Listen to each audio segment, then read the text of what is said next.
Hey guys, what's up, Lin Squad? Selamat datang kembali di channel Rudy Wepa. Dan hari ini aku akan bercerita lagi sama seperti video sebelumnya. Entah ini namanya apa ya, nggak tahu konten ini apa namanya. Intinya di sini aku bercerita dan ada ilustrasinya gitu. Dan ilustrasinya aku gambar secara original. Bukan sebagian besar tuh aku gambar original, tapi ada beberapa gambar yang ku ambil dari Google, misalnya bangunan-bangunan atau apalah itu yang ada di dunia nyata itu akan aku ambil dari Google. Tapi sebagian besar gambar yang aku kasih di sini adalah gambar original dari tim Rudy WFA. Jadi konten ini kita sebut saja dengan draw story aja lah ya, kita samain aja kayak sebelumnya. Cuman bedanya ini gambarnya digital aja gitu dan facecam ya. Oke, untuk konten hari ini kita akan membahas tentang hantu yang sangat terkenal di Indonesia. Mungkin tidak seterkenal hantu kuntilanak, pocong, gundurwo, mungkin tidak seterkenal itu. Tapi ini jauh lebih menyeramkan ya, karena hantu-hantu kayak pocong, kuntilanak itu kan udah biasa banget gitu. Nggak ada seram-seramnya. Masih seram tapi udah nggak terlalu seram lagi karena terlalu banyak dibahas oleh orang. Dan hantu yang saya maksud ini adalah hantu santriwati yang ada di pondok pesantren, guys. Jadi kalau di luar negeri itu ada hantu namanya hantu palak ya. Hantu palak itu hantu biarawati. Ya, hantu biarawati pasti kalian sudah pernah nonton filmnya juga, hantu palak ya. Jadi ini kurang lebih sama ya, dimana ada hantu di pondok pesantren dan hantunya itu menyerupai santriwati yang ada di sana. Jadi hantu santriwatinya ini bernama Herlina. Jadi pastinya kalian sudah tidak asing lagi dengar nama Herlina ini ya. Karena namanya itu sudah terdengar di mana-mana. Di berbagai pondok pesantren yang ada di seluruh Indonesia pasti pernah mendengar nama Herlina. Entah ini nggak tahu juga nama Herlina ini awalnya dari mana. Dan siapa sih sosok Herlina ini, nggak ada yang tahu juga sosok sebenarnya. Tapi entah mengapa setiap ada hantu santriwati yang ada di pondok pesantren, namanya itu pasti Herlina. Jadi nama Herlina ini cukup sakral sekali ya. Ya siapa tahu kalian ada namanya Herlina, nggak ada hubungannya juga sih. Oke, kembali ke cerita lagi. Ada begitu banyak versi-versi cerita tentang hantu Herlina ini dan setiap daerah beda-beda gitu. Tapi yang akan saya ceritakan ini salah satu versinya aja karena akan sangat banyak dan panjang kalau saya ceritakan semua. Jadi saya akan ambil satu cerita yang cukup menarik dan cukup menakutkan untuk saya pribadi. Dan cerita ini ada di daerah Jawa Timur, Lamongan. Sebelumnya saya mohon maaf dulu kepada kalian para penonton kalau kalian terganggu dengan suara aku yang sedikit berbeda, dan ya aku sering ya begitu-gitulah, sering menghirup ingus gitu karena aku sedang pilek ya, aku sedang batuk pilek. Jadi mohon maaf kepada para penonton kalau kurang nyaman. Saya berusaha untuk memaksimalkan suara saya supaya terlihat normal lah. Tapi kalau kalian terganggu, mohon maaf sekali lagi. Semoga kalian menikmati ceritaku ini dan tidak terganggu oleh suara aku ya. Jadi mohon dimaklumin lah. Dari informasi yang saya dapat di internet, katanya cerita Herlina ini merupakan kisah nyata. Walaupun sebenarnya tidak ada yang bisa membuktikan juga apakah ini diangkat dari kisah nyata atau bukan, tidak ada bukti apapun. Jadi menurutku cerita ini masih cerita urban legend ya. Walaupun dikatakan di situ kisah nyata tapi belum bisa dibuktikan. Cerita ini dimulai dari sebuah pondok pesantren yang ada di Jawa Timur, Lamongan. Tidak dijelaskan dan tidak disebutkan juga nama pondok pesantrennya. Tapi dikatakan dulu di sana ada seorang santriwati yang bernama Herlina. Dan Herlina ini merupakan seorang santriwati yang normal ya. Dia itu mengikuti pelajaran seperti ya, mengikuti ajaran-ajaran seperti santri-santri lainnya.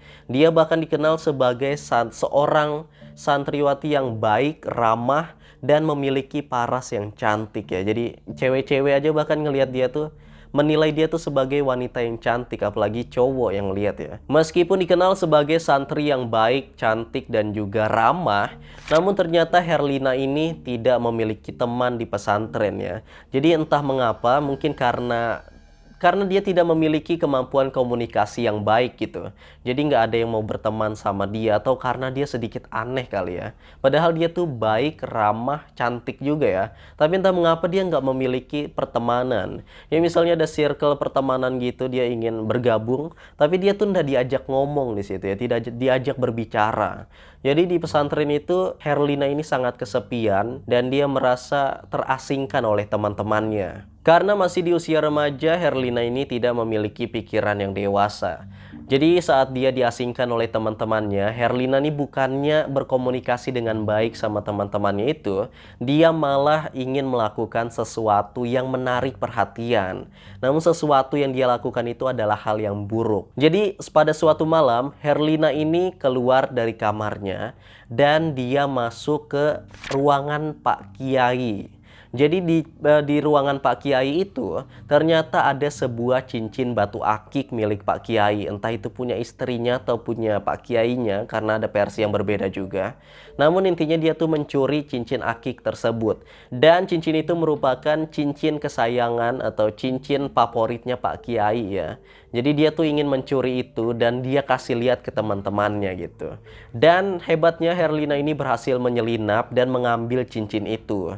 Kemudian keesokan harinya dia kasih cincin itu kepada teman-temannya. Jadi dia kayak, nih aku berhasil mencuri cincin akik milik Pak Kiai gitu. Dan teman-teman ini tentu saja sangat kaget dan takut ya, kayak ini kenapa dia melakukan hal seperti itu adalah hal yang tidak baik. Jadi bukannya teman-temannya kagum dengan tindakan si Herlina, teman-temannya justru melaporkan kejadian itu kepada Pak Kiai ya. Karena mereka merasa nanti Pak Kiai ini akan menghukum santriwati yang lainnya kalau tidak diketahui siapa pelakunya gitu. Jadi mereka langsung melaporkan ke Pak Kiai bahwa Herlina lah orang yang telah mencuri cincin akiknya. Dan karena Herlina ini takut ya, jadi pas teman-teman ini ngelapor ke Pak Kiai gitu ke ruangannya, Herlina ini takut dihukum. Jadi dia langsung melarikan diri dari pesantren. Jadi dia kayak entah lompat pagar atau lewat mana. Intinya dia tuh bisa keluar dari pesantren itu tanpa diketahui oleh penjaga di sana. Dan dia langsung ingin entah kemana tujuannya, mungkin dia pengen langsung pulang ke rumah juga kali ya. Jadi dia tuh langsung menyeberang jalan. Jadi pesantrennya itu di depannya ada jalanan gitu. Nah dia tuh pengen menyeberang jalan guys. Cuman karena dia lari terburu-buru dan memiliki ketakutan tadi, takut dihukum tadi, jadinya Herlina ini tidak ngelihat kiri kanan gitu. Jadi waktu dia menyeberang jalan, ternyata ada mobil yang melintas dengan kecepatan tinggi. Jadi Herlina itu saking paniknya, dia tuh bahkan tidak menyadari mobil itu gitu. Padahal sudah diklakson-klakson ya. Dan alhasil Herlina pun akhirnya ditabrak ya dari samping gitu. Dan Herlina pun meninggal dunia. Setelah Herlina ini mengalami kecelakaan ditabrak oleh mobil tadi ya, ternyata warga-warga sekitar itu mengira kalau Herlina ini masih bisa diselamatkan. Mungkin dia masih pingsan gitu. Jadi mereka itu membawa Herlina menggunakan mobil orang yang nabrak tadi, dan Herlina pun akhirnya dibawa ke rumah sakit. Tapi ternyata sesampainya di rumah sakit, dokter menyatakan kalau Herlina ini sudah meninggal dunia dan tidak bisa terselamatkan lagi. Dan kebetulan sekali di sana, di rumah sakit itu ternyata ada orang yang mengenali Herlina. Jadi itu mungkin tetangga atau kerabat dari Herlina gitu ya. Jadi kerabat atau tetangganya ini mengabari orang tua Herlina kalau Herlina itu mengalami kecelakaan dan meninggal dunia. Setelah itu Herlina pun akhirnya dibawa pulang ke rumah. Dan anehnya pihak pesantren itu tidak mengetahui tentang insiden kecelakaan Herlina. Jadi nggak ada yang tahu gitu ya, Herlina nih habis tertabrak mobil, bahkan meninggal pun mereka tuh nggak ada yang tahu guys. Setelah jasad Herlina dibawa ke rumah orang tuanya, tentu saja orang tuanya ini sangat sedih. Mereka langsung menangis ya karena kehilangan satu-satunya anak yang mereka miliki. Dan mereka juga sangat marah kepada pihak pesantren karena bagaimana bisa hal semacam itu terjadi kepada putri mereka. Bagaimana bisa Herlina keluar dari pesantren dan mengalami kecelakaan. Orang tua Herlina ini sepertinya masih tidak terima kalau Herlina ini meninggal dunia. Jadi dia tuh merahasiakan kejadian ini kepada orang-orang sekitar. Jadi dia kasih tahu ke orang-orang yang sudah tahu itu kalau ini harus dirahasiakan, jangan sampai ada yang tahu kalau Herlina itu sudah meninggal. Begitulah kurang lebih, dan orang-orang pun memakluminya karena takutnya nanti orang tuanya ini gila gitu kalau Herlina ini dikuburkan atau Herlina ini menjadi pembicaraan orang-orang. Jadi mereka tuh tutup mulut, mungkin diberi uang juga kali ya, tidak diketahui pasti. Intinya mereka semua tutup mulut dan tidak memberitahu siapapun bahwa Herlina itu sudah meninggal. Terus kalau mayat Herlina tidak dikuburkan, mayatnya ditaruh di mana? Jadi ternyata mayat Herlina itu ditaruh di kamar, guys. Jadi mayat Herlina itu ditaruh di kamarnya dan tidak diawetkan juga, guys. Jadi ditaruh di situ sekitar seminggu mungkin ya. Dan selama seminggu itu orang tua Herlina ini pergi ke berbagai daerah untuk mencari orang pintar, semacam dukun gitulah. Dan kalian tahu apa yang orang tuanya rencanakan? Orang tuanya ini merencanakan untuk menghidupkan Herlina kembali, apapun resikonya, apapun taruhannya, dan mereka rela membayar berapapun uang untuk menghidupkan kembali Herlina. Tentu saja ini adalah perbuatan yang salah dan sangat tidak masuk akal, karena orang yang sudah mati tidak mungkin hidup kembali ya. Singkat cerita, setelah mencari kemana-mana, akhirnya orang tua Herlina menemukan seorang dukun sakti, yang mana dukun ini katanya bisa menghidupkan orang yang sudah mati, asalkan dia itu belum meninggal lebih dari 3 hari gitu. Jadi kayak masih 2 hari gitulah. Herlina ini karena masih meninggalnya masih sekitar 2 harian gitu, jadi dia tuh masih bisa dihidupkan sama si dukun. Tapi sebenarnya itu bukan Herlina. Itu merupakan sosok jin yang dimasukin ke dalam tubuh Herlina. Jadi semacam memindahkan arwah ya. Sebenarnya itu bukan Herlina. Tapi orang tuanya Herlina ini tidak peduli dengan hal itu. Yang penting anaknya nih hidup kembali gitu. Sang dukun juga mengatakan bahwa Herlina ini setelah hidup nantinya harus diberi minum darah, entah darah hewan atau manusia ya. Dan itu harus dilakukan rutin pada malam Jumat Kliwon. Kalau tidak maka Herlina ini akan mati kembali atau tubuhnya akan membusuk ya, tidak akan menjadi seperti manusia, kayak bakal jadi mayat gitu. Setelah berbincang-bincang dengan dukun dan melakukan kesepakatan dengan iblis, akhirnya sang dukun pun menghidupkan kembali Herlina. Dan secara ajaib Herlina ini benar-benar bisa hidup lagi ya.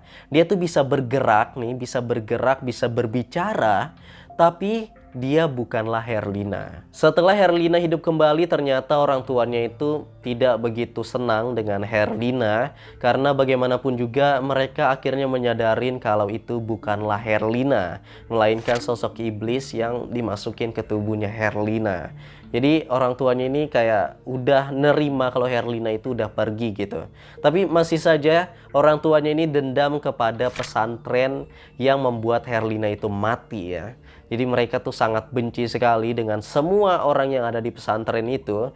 Dan orang tuanya ini ingin membalas dendam atas kematian Herlina.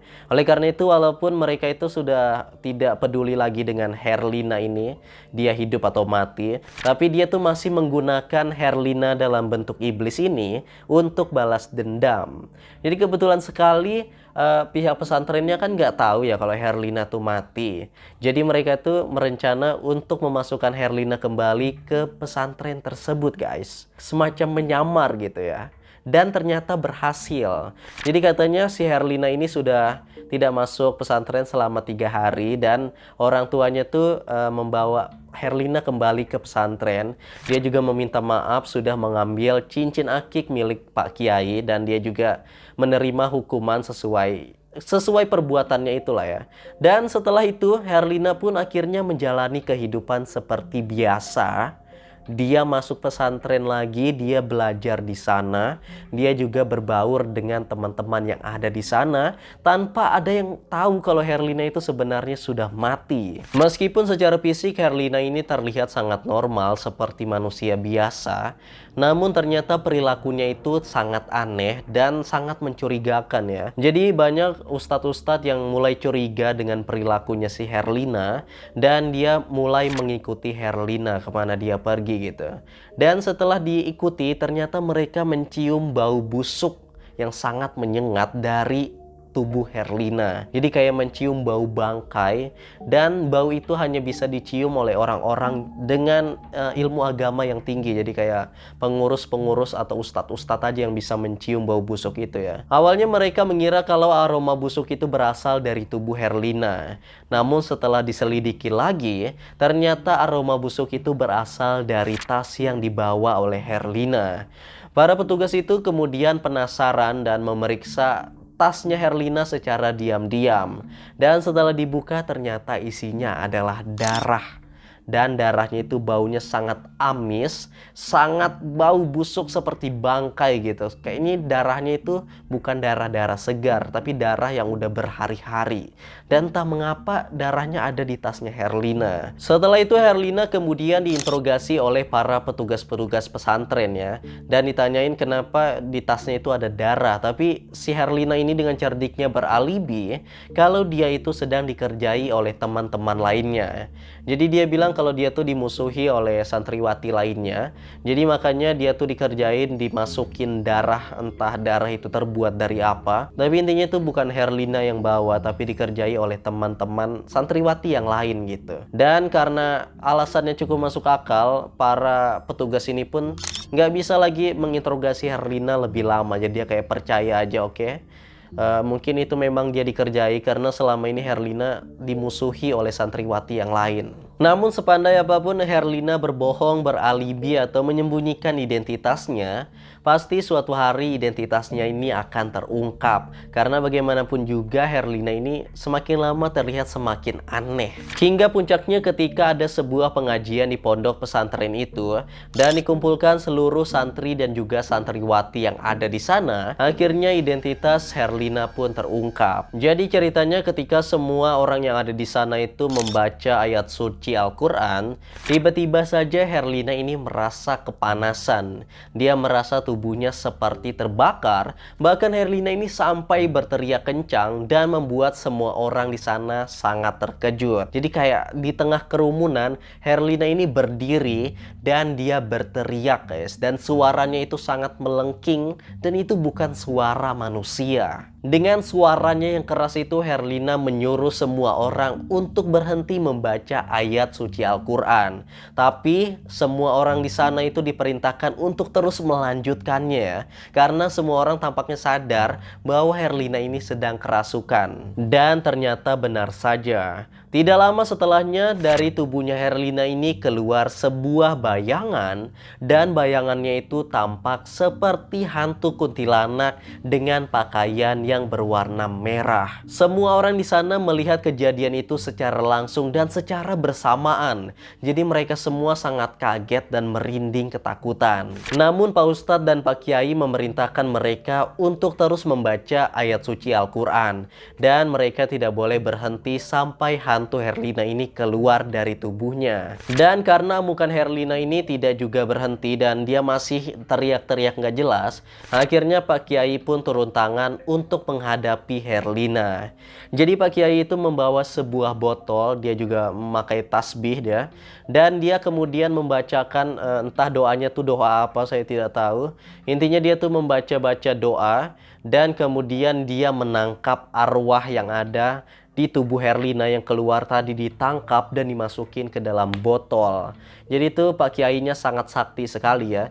Jadi setelah dimasukin ke dalam botol, Pak Kiainya itu membaca-baca lagi, baca-baca doa lagi untuk menyegel arwah dari hantu Herlina. Dan setelah disegel, akhirnya Herlina pun jatuh pingsan. Setelah itu Herlina kemudian dibawa ke ruang UKS untuk diberikan perawatan medis dan untuk ditenangkan juga lah ya.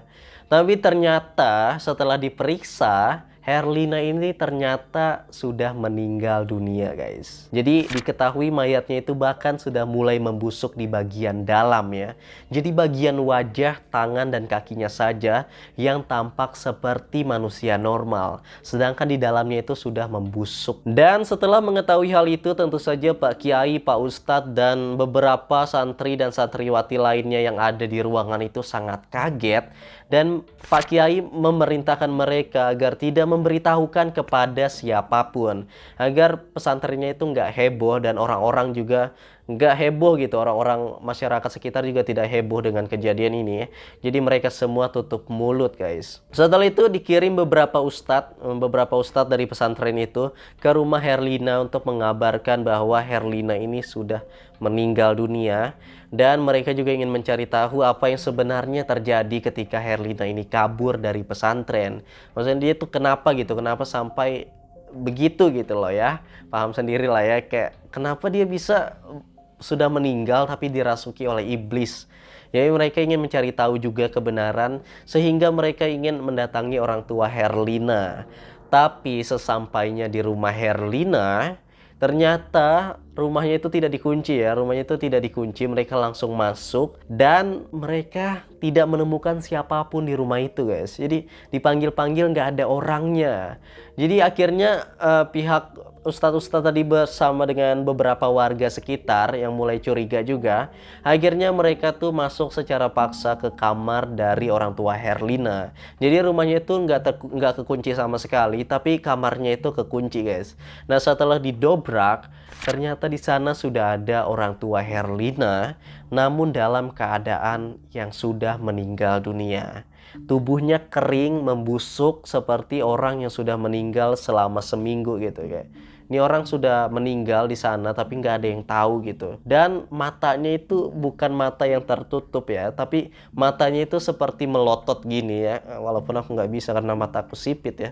Tapi intinya tuh dia melotot gini, terus dia tuh seperti sebelum ajalnya diambil, dia tuh seperti melihat sosok hantu yang sangat menyeramkan sampai dia tuh melotot gitu. Jadi kemungkinan besar orang tuanya Herlina ini meninggal karena nyawanya telah dikorbankan kepada iblis. Karena seperti yang saya jelaskan di awal tadi, dia itu melakukan kerjasama dengan iblis melalui sang dukun sakti itu ya. Jadi ternyata taruhannya adalah nyawa dari orang tua Herlina itu sendiri gitu. Setelah kejadian itu, lagi-lagi semua orang yang ada di sana sepakat untuk tutup mulut dan tidak akan menceritakannya kepada siapapun untuk menghindari keributan ya, entah itu di pesantren maupun di masyarakat sekitar gitu. Namun meskipun sudah dikatakan seperti itu, tutup mulut dan tidak boleh ngasih tahu itu ke siapa-siapa, ternyata masih aja ada beberapa orang yang tidak bisa menjaga rahasia dan dia mulai menyebarkan cerita itu di pesantren guys. Jadi setelah kejadian itu pesantren pun heboh ya dengan cerita itu, meskipun tidak dibenarkan oleh Pak Ustadz, Pak Kiai dan lain-lain, itu nggak dibenarkan dan itu kayak dianggap enggak, itu tuh bohongan gitu, nggak ada kejadian gitu, kayak nutup-nutupin lah gitu. Jadi pada akhirnya cerita itu pun menjadi sebuah cerita urban legend dan tidak diketahui apakah itu benar atau tidak. Namun setelah kejadian itu, setelah kejadian Herlina tadi, setelah itu banyak sekali kejadian-kejadian mistis di pesantren itu. Jadi setelah Herlina itu selesai kasusnya, ternyata hantu yang ada di tubuh Herlina itu tidak benar-benar pergi dari pesantren. Dia masih menetap di sana dan dia meneror santri dan santriwati yang ada di pesantren itu. Kebanyakan yang diteror itu bukan santri tapi santriwati, dan yang diteror itu kebanyakan juga adalah teman-temannya Herlina, yang mana teman-teman itu telah mengucilkan Herlina dan melaporkan kejadian Herlina mencuri cincin batu akik itulah. Jadi mereka-mereka itu yang diteror oleh hantu Herlina.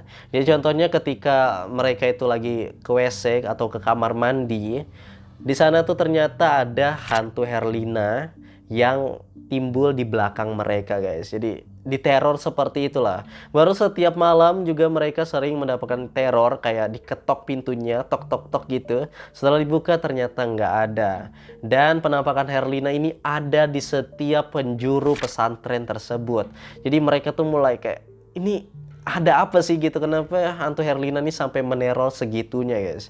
Jadi sudah dibaca-bacain juga sama Pak Kiai yang ada di sana, tapi hantu Herlina masih ada di pesantren itu. Jadi seperti ingin menuntut balas dendam ya atas kematiannya. Dan salah satu kasus yang paling parah, paling menyeramkan, yaitu ketika ada santriwati itu yang sholat sendiri ya, entah sholat tengah malam itulah ya intinya.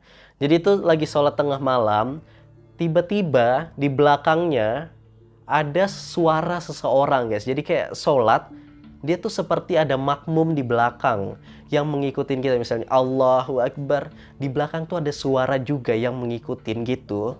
Cuman suaranya itu sangat menyeramkan dan dia tahu bahwa itu bukanlah manusia. Santriwati yang lagi sholat tadi, sholat tengah malam tadi, tetap melanjutkan sholatnya. Dan dia mengira kalau itu tadi yang di belakangnya adalah teman yang sedang jahil gitu, kayak teman sekamarnya gitu.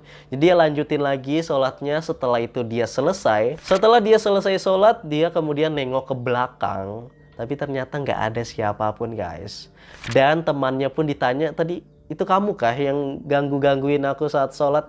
Temannya ngaku nggak ada, dia nggak ada di situ bahkan ya. Cerita ini bahkan diangkat menjadi sebuah cerita movie, kayak short movie gitu atau film pendek gitu.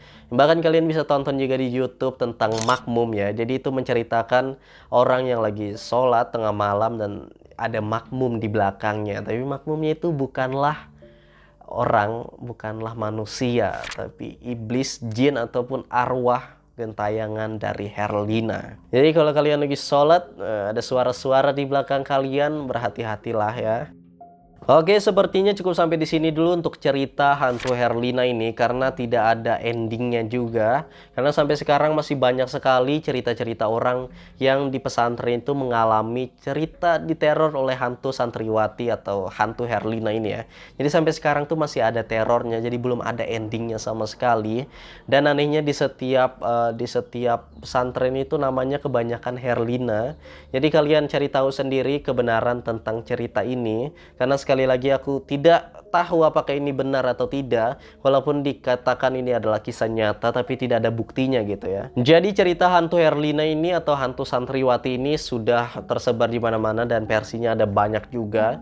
Bahkan mungkin kalian yang nonton video ini mungkin pernah mengalami kejadian mistis di pondok pesantren, atau kalian juga pernah mengalami kejadian mistis ketika sedang sholat. Kalian bisa tulis cerita-cerita kalian itu di kolom komentar. Ya mungkin kalian mengalami hal-hal mistis diteror oleh hantu Herlina buat kalian yang sekolah di pondok pesantren ya. Jadi bisa kalian tulis di kolom komentar, jadi kita bisa baca bersama gitu. Oke, sampai di sini dulu untuk cerita saya hari ini. Semoga kalian suka dan juga terhibur, dan sampai jumpa lagi di video-video baruku selanjutnya. Bye bye.